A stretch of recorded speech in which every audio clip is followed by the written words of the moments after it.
मृत्युंजय. लेखक शिवाजी सावंत. भाग 72. ढगाळलेलं आकाश माथ्यावर घेऊन भराभर राजमार्ग मागं टाकीत माझा वायुजित, हिमांग, अनंतपुष्प, शशांक, गजदंत, हंसवर्ण या 6 शुभ्र घोड्यांचा चैत्ररथ राजवाड्याच्या प्राकारातून आत घुसला. त्या घोड्यांतील वायुजित मला सर्वाधिक प्रिय होता. प्रत्यक्ष मला सारथ्य करताना पाहून द्वारपाल स्तिमित झाले असावेत. मला अभिवादन करण्याचं भानही त्यांना राहिलं नव्हतं. पुतळ्यासारखे ते तसेच उभे होते. वेग आखडून मी रथ आवरला. तो रथशालीत नेऊन सोडावा असं सुद्धा मला वाटलं नाही. हातातले वेग घोड्यांच्या पाठीवर फेकून रथदंडावरून मी धर्तीवर सरळ झेप घेतली. कंठबंध तुटलेल्या वासरासारखं माझं मन राजसभेत जायला उधळू लागलं. मंडपात प्रवेश करण्यापूर्वी एकदा वेध घेण्यासाठी आकाशाच्या छतावर दृष्टी फिरविली. गंगेचं पात्र भुरक्या धुक्यानं झाकलं जावं तसा चोहोबाजूंनी क्षितिजापर्यंत तो पांढरट भुरक्या ढगांनी झाकाळलेलाच होता. जटांनी तोंड झाकाळलेल्या घुम्या ऋषीसारखा दिसत होता तो. राजवाड्यात जायचं म्हणजे तयारीनं सुसज्ज झालेल्या यज्ञमंडपातून जावं लागत होतं. त्या एवढ्या भव्य यज्ञमंडपात अजून कुणीही उपस्थित नव्हतं. दूरवर यज्ञकुंडावर एक धीट काकपक्षी मात्र कृमिकिडा शोधण्याच्या व्यर्थ प्रयत्नात असलेला दिसला. काळ्या वर्णाचा, मान मागं पुढं करणारा, मध्येच कावकाव करीत चित्कारणारा. मंडप क्षणात ओलांडून राजवाड्याच्या 4-4 पायदंड्या एकेका झेपेतच मी चढू लागलो. कितीतरी वर्षांपूर्वी बाबांचा हात धरून चंपानगरीहून आल्यानंतर याच पायदंड्या किती असाव्यात म्हणून कुतूहलानं त्यांची गणती करणारा बालपणीचा कर्ण क्षणात माझ्या डोळ्यांसमोर उभा राहिला. आता त्याच कर्णाला पूर्ण परिचित होतं की पायदंड्यांची संख्या निश्चितच 101 आहे.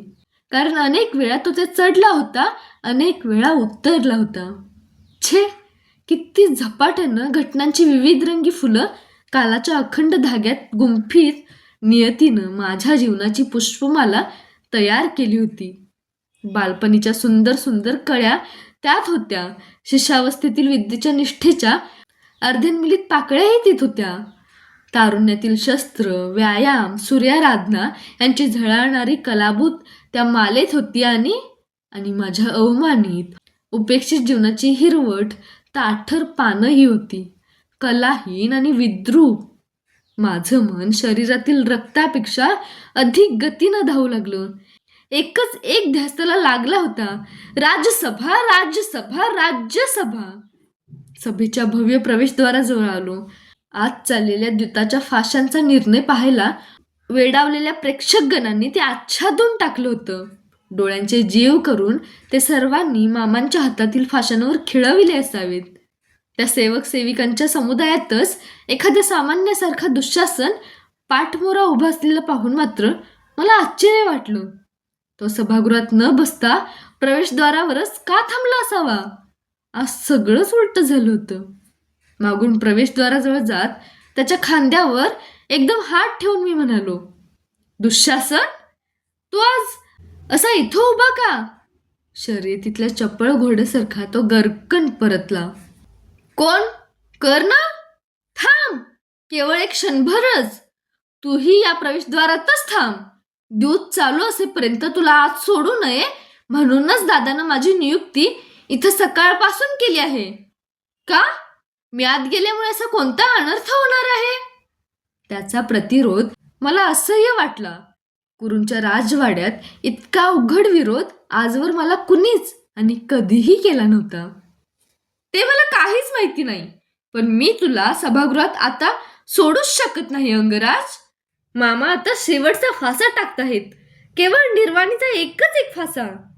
मला थोपविण्यासाठी प्रवेशद्वार घेरावं म्हणून त्यानं आपले दोन्ही हात विस्तारले. सगळं द्वार त्यानं वेढून टाकलं. मी अंगराज आहे हे दुःशासन आज का विसरला? आपल्या परमप्रिय मित्राला सभागृहात प्रवेश नाकारणारी आज्ञा दुर्योधनानं आज त्याला कशी दिली? या फासाच्या पणावर काय काय लावण्यात आलं हे दुःशासन? पायतळ उंचावून सभागृहात डोकावून मी त्याला विचारलो, पांचाली, त्यानं द्वारांच्या भेगेत आपल्या दोन्ही हातांची बोटं खंबीरपणे रुतवून माझ्यासमोर आपल्या हातांचा अडसरच तयार केला. पांचाली, एक अहंकारी क्षत्राणी.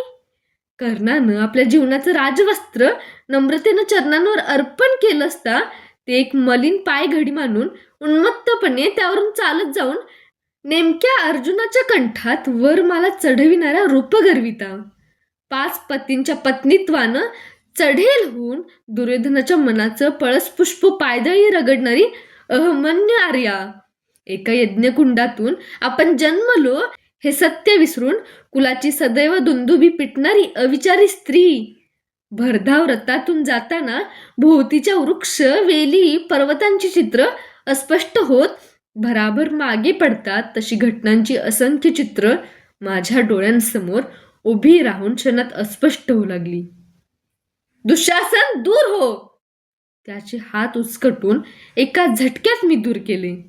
सभागृहात शिरताना एकच एक घणाघात मस्तकावर बसू लागला. द्यूत द्यूत द्यूत, योग्य असेल वा अयोग्य असेल, पण माझ्या झिडकारलेल्या तप्त मनाला तेच शांती देणारं असेल तर ते मी अयोग्य तरी का म्हणावं? तसा योग्य की अयोग्य याचा निर्भीड निकष माझ्याशी वागताना जगानं तरी केव्हा लावला होता? म्हणून प्रवेशद्वारातून मोठ्यानं ओरडावंच वाटलं की, मामा, हा फासा तुम्ही आज जिंकलाच पाहिजे. जनसमुदाय फोडत तरतरा आसनाच्या दिशेनं मी पुढं सरकलो. थांब थांब असं म्हणत दुःशासनी हात उंचावीत माझ्या मागून येऊ लागला. सभेच्या पश्चिम दिशेच्या पाषाणाच्या चौथऱ्यावर अंथरलेल्या मऊ शय्येवर द्यूताचा पट मध्ये ठेवून दोहो बाजून शकुनी मामा आणि युधिष्ठिर बसले होते. उलटी मांड घालून मामा हात कानाजवळ नेत फाशांच्या कवड्या हाताच्या पोकळीत एकसारख्या घोळवू लागले. त्यांच्या माघारी उभे असलेल्या दुर्मुख, दुर्जय, निशंगी, क्रात, अलंबू, वातवेन या कुरु योद्ध्यांचे डोळे त्यांच्या हातावर खेळले होते. त्यांच्या उजव्या हाताला दुर्योधन भीमाकडे एकटक पाहत होता. युधिष्ठिरामागं बसलेले भीम, अर्जुन, नकुल आणि सहदेव कधी नव्हे तसे लाचारपणे खाली माना घालून आपल्या वडील भ्रात्याच्या बुद्धिभ्रंशाचं कारण शोधित असावेत. केवळ आज आणि आजच पहिल्यानं त्यांना कळत होतं की कोणत्याही योद्ध्याला जनसमुदायासमोर मान खाली घालताना कशा मरणप्राय यातना होतात. अशा वेळी विस्कटलेल्या मनाच्या पुष्पपाकळ्या एकत्र करणं किती कठीण असतं. चल चल चल, साताचं दान दे. हातातील कवड्या घोळवीत कानाजवळ नेऊन मामांनी मोठ्यानं ओरडत फासा टाकला. कसलेला कोळी हात उंचावीत माशांचं जाळं चौफेर टाकतो तसा. हा सर्वनाशी खेळ आता तरी थांबवणार आहेस की नाही तू? फासा पडतानाच भीम विजेसारखा युधिष्ठिरावर कडकडला. कवड्या विजेच्या कडकडाटात तृणपाती थरथरावीत तशा थरथरल्या. दान पडलं. जनवृंदातून मार्ग काढीत आसनाकडे जाण्यासाठी मी धडपडू लागलो. द्यूत पाहताना सर्वस्व हरवलेले प्रेक्षक कुणाकडेही लक्ष द्यायला तयार नव्हते. सर्वांची दृष्टी पटाजवळच्या केवळ कवड्यांवरच खेळली. तळपाय उंचावून प्रत्येक जण फाशांचा वेध घेऊ लागला. कितीचं दान पडलं असावं? आखाड्यातील आवाजाचं लक्षभेद पाहताना जेवढी नव्हती, कांपिल्या नगरात शिवधनुष्यानं मत्स्यभेद पाहताना जेवढी नव्हती, तेवढी उत्सुकता डोळ्यातून ओसंडून वाहत चालली होती. मृगातल्या मुसळधार पर्जन्यासारखी. क्षुद्र कवड्यांभोवती सहस्र डोळे, रेंगाळणारी सहस्र जीवनं.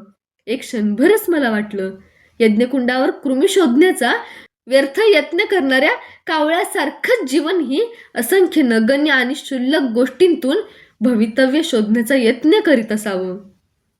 बघ दुर्योधना, 7 म्हणजे 7च.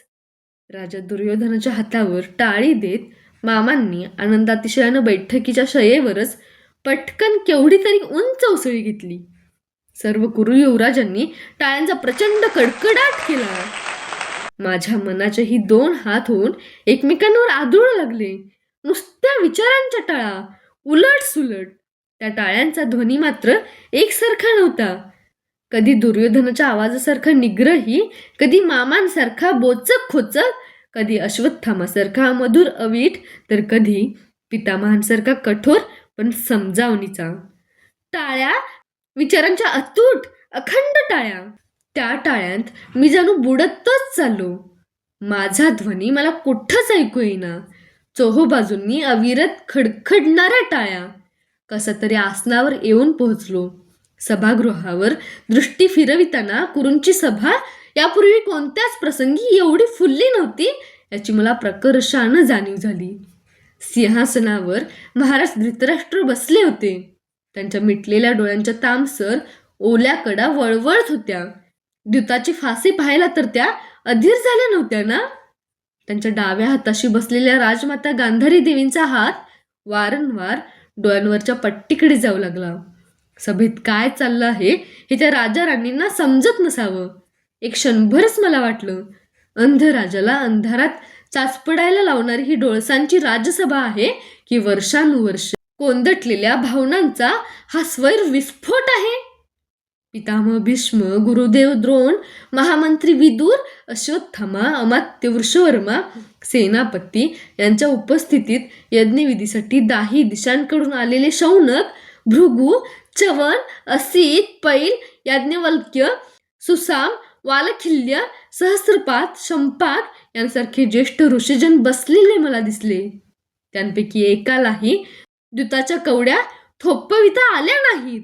यज्ञाचा मुहूर्त केव्हाच टळून गेला तरीही एकूण मामांचं राजकारण सर्वांना घेरणारं ठरलं तर कवड्यांची करणी, कुरूंचा कायापालट करणारा कोणताही मार्ग त्यांना दाखवू शकते हे मामांनी ऋषीमुनींना साक्षी ठेवून सर्वांना पटविलं. मामा, गांधार देशातल्या उंटासारखी त्यांची चाल. मला तर ती कधीच सरळ दिसली नव्हती, वाटली नव्हती. पण त्यांनी हाती कवड्या घेऊन पटवून दिलं होतं की राजकारणाच्या मरुभूमीत यांच्यासारखे उंट श्रेष्ठ असतात, मार्गदर्शक ठरतात. वक्र चालीचे केवळ उंट, अष्टांगी वक्र उंट. पट गुंडाळताना स्वतःवर खुश झालेले मामा विजयाच्या उन्मेषानं बडबडू लागले. युधिष्ठिरा, गायी, संपत्ती आणि सेवक सेविकांसह इंद्रप्रस्थाचं राज्य हरलास. स्वतःसह 14 बंधूंना 12 वर्षांच्या वनवासावर आणि 1 वर्षाच्या अज्ञातवासावर लावून तो पणही हरलास. आणि आत्ताच्या या 7च्या दानामुळे स्वपत्नी पांचाली कुरूंची दासी करणारा पण सुद्धा तो हरलास. सर्वजण तुला धर्म म्हणतात. धर्मानं वागणाऱ्या युधिष्ठिरा, फासे जिंकणारा कोणताच धर्म तुला कुणी आणि कसा शिकविला नाही. आत्ता तरी तुला पटलं काय की या सुबलराज शकुनीचा द्यूतात हात धरणारा एकही द्यूतपटू या आर्यावर्तात नाही, की शिल्लक राहिलेल्या आपल्या वृद्ध मातेलाही पणाला लावून आज या शकुनीच्या कुशल हातांची आणखी एक अंतिम परीक्षा घेणार आहेस तू. भुवया उडवीत मामांनी कावळ्यासारखी मान वाकडी केली. माझ्या सर्वांगातून एक असह्य वेदना देणारी विचित्र कळ उमटून गेली. गंगेच्या पात्रात 3 घटका तिष्ठल्यामुळे ती आली असावी. शकुनी! गदा सरसावून भीम मामांवर सिंहासारखा धावला. आपल्या मातेचा इतका नीचपणे केलेला निर्देश त्याला आवडला नाही. भीम, माग फिर! युधिष्ठिरानं प्रथमच तोंड उघडलं. त्याच्या पायाच्या अंगठ्याकडे पाहत भीम क्रोधानं तसाच माग परतला. दासांनी स्वामींना एकेरी नावानं संबोधायचं नसतं. भीम, तू कुरूंचा दास आहेस. दास. तुझ्या हातातील गदा ही आता तुझी नाही. तुझी पत्नी पांचाली कौरवांच्या चरणांची आज एक बटीक आहे. मामांनी हाती कवड्या खेळवीत भीमाला निरुत्तर केलं. खाली मान घालून तो जेवढ्या त्वेषानं मामांवर उसळला तेवढ्या शांतपणानं आपल्या स्थानावर बसला. त्यानं चावलेल्या स्वतःच्या ओठातून रक्त ठिपकत होतं. कुलाला शोभणारा आसूड घेऊन घोड्यांना खरारा कर असं म्हणत आखाड्यात मला दात विसकणारा तो भीम आणि नियतीच्या एका थपडेतच कोलमडलेला हा भीम. त्याच्या शरीराची माजलेली रग कुठं गेली? कुठं गेला त्याचा पर्वतप्राय पराक्रम?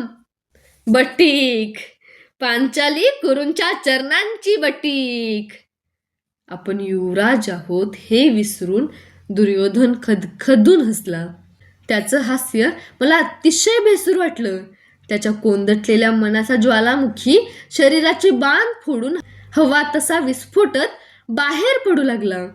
आपल्या आसनावर बसताना सभागृहात यच्चयावत सर्व वस्तुमात्रांवर आपली दृष्टी फिरवीत अधिकारवाणी तो आपल्या खास युद्धासाठी ठेवलेल्या सारथ्याला प्रातिकाम्याला म्हणाला, प्रातिकाम्या, या कुरूंच्या दासीला या सभागृहात आत्ताच्या आत्ता सादर कर, जशी असेल तशी.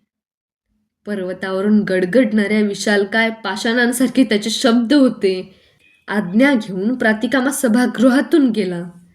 आसनावरूनच मी युधिष्ठिराकडे पाहिलं. नेहमीच माझे पाय बारकाईनं निरखणारी त्याची दृष्टी त्यावेळी स्वतःच्याच पायांवरून ढळत नव्हती. नेहमी कुणालाही केवळ चिरडण्याचीच दर्पयुक्त घोषणा करणारी भीमाची आडदांड जीभ त्याच्याच दाढेखाली रगडली जाऊ लागली. अर्जुन, तो स्वतःला अजिंक्य मानणारा धनुर्धर, असेलही अजिंक्य, पण मनाचा विशालपणा, दुसऱ्याच्या कौशल्याची गुणग्राहकता आणि खेळाडू वृत्ती या मनाच्या आत्यंतिक उच्च भावनांचा साक्षात्कार त्यानं कर्णाला कधी दाखविला होता काय? ज्याचा उल्लेख करता येईल अशा एखाद्या प्रसंगी तरी. स्वतःचं कौड कौतुक करून घेऊन कीर्तीचं वलय स्वतःभोवती गुंफताना आपल्या स्वतःसारखंच केवळ धनुर्विद्येवर प्रेम करणारा अन्य कुणी या हस्तिनापुरात आहे याची जाणीव कधीतरी त्यानं राखली होती काय?